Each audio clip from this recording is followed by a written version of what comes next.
La violence et la pauvreté ont poussé des dizaines de milliers de Centraméricains à rejoindre les caravanes de migrants en partance pour les États-Unis et le Mexique. Les Guatémaltèques ont fui leur pays principalement à cause de la faim. Plus de 3 millions de personnes sont en insécurité alimentaire au Guatemala. Près de la moitié des enfants de moins de 5 ans souffrent de malnutrition chronique. C'est l'un des taux les plus élevés au monde.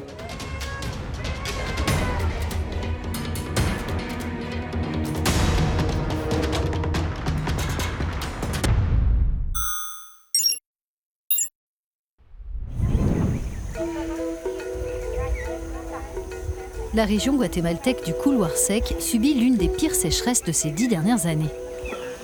Les orages de ce printemps ont fait passer les paysages de Filincas du brun au vert, mais les cultures sont insuffisantes pour faire vivre les populations indigènes qui vivent sur les hauteurs. Dans les zones rurales, la malnutrition chronique peut toucher jusqu'à 80% des habitants. Nous traitons environ 160 enfants. La moitié d'entre eux souffrent de malnutrition chronique. Cette année, nous avons identifié entre 50 et 75 enfants dénutris chaque mois.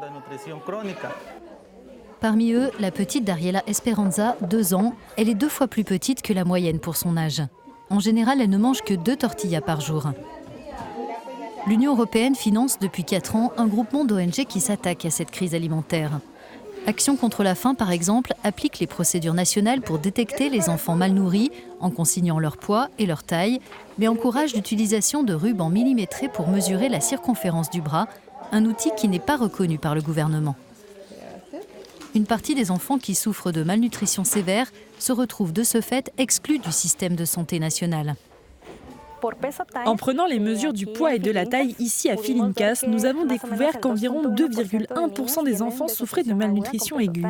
Mais quand nous utilisons les rubans millimétrés, ce chiffre est souvent 2 fois plus élevé.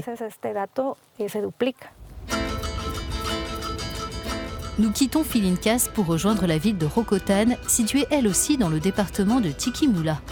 L'Union européenne améliore l'accès à l'alimentation pour 14 000 personnes dans 4 départements. Ici, son soutien prend la forme de versements d'espèces. L'organisation locale ACDCI a retenu 90 familles pour bénéficier de cette aide. Il s'agit des foyers les plus vulnérables de la communauté voisine de Matassano, où ils sont environ 400 sur 450 à avoir besoin d'assistance. Chaque famille reçoit des espèces pour un montant calculé en fonction du nombre de personnes dans le foyer. Cela fait environ 14 € par personne, par mois, pendant 3 mois. Cette mère de famille a reçu l'équivalent de 140 €. Cette somme lui servira à acheter du maïs, du sucre, des haricots, des légumes et de la viande pour nourrir pendant un mois les 11 personnes de son foyer, dont un enfant souffrant de malnutrition sévère. Je fais des courses pour les enfants, pour qu'ils aient quelque chose à manger à la maison, parce qu'on n'a pas d'argent, pas de travail. Il est temps pour Emma de rentrer chez elle, dans les montagnes de Matassano, à 10 km de là. Pour ses proches, c'est un jour de fête. Habituellement, ils ne mangent que des tortillas. Alors le poulet qu'elle rapporte est un plat d'exception, même divisé en 11 parts. Avant, la famille cultivait la terre, mais 8 années sans pluie ont rendu la tâche impossible. On sème, mais il n'y a pas de récolte. Les plantes poussent un petit peu, les légumes, le maïs, les haricots. Et après, les tiges dépérissent parce qu'il ne pleut pas. Il n'y a rien à manger pour nos enfants. Le maïs est de plus en plus cher. Il n'y a pas de travail. Donc, on doit supporter la faim.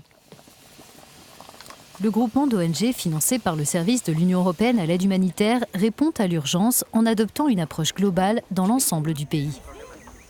La malnutrition est un problème qui concerne plusieurs secteurs. Nous devons nous y attaquer sous l'angle de la sécurité alimentaire, de la santé et de l'assainissement. Ce qui veut dire que nous devons nous assurer que les enfants ne tomberont pas de nouveau malades. C'est pour cela que les ONG travaillent dans ces 3 domaines. Le défi au Guatemala consiste à briser le cercle vicieux de l'insécurité alimentaire qui se répète d'année en année. Ainsi, l'Union européenne intègre des familles comme celle d'Emma à des projets de développement pour qu'elles puissent accéder à de nouveaux moyens de subsistance.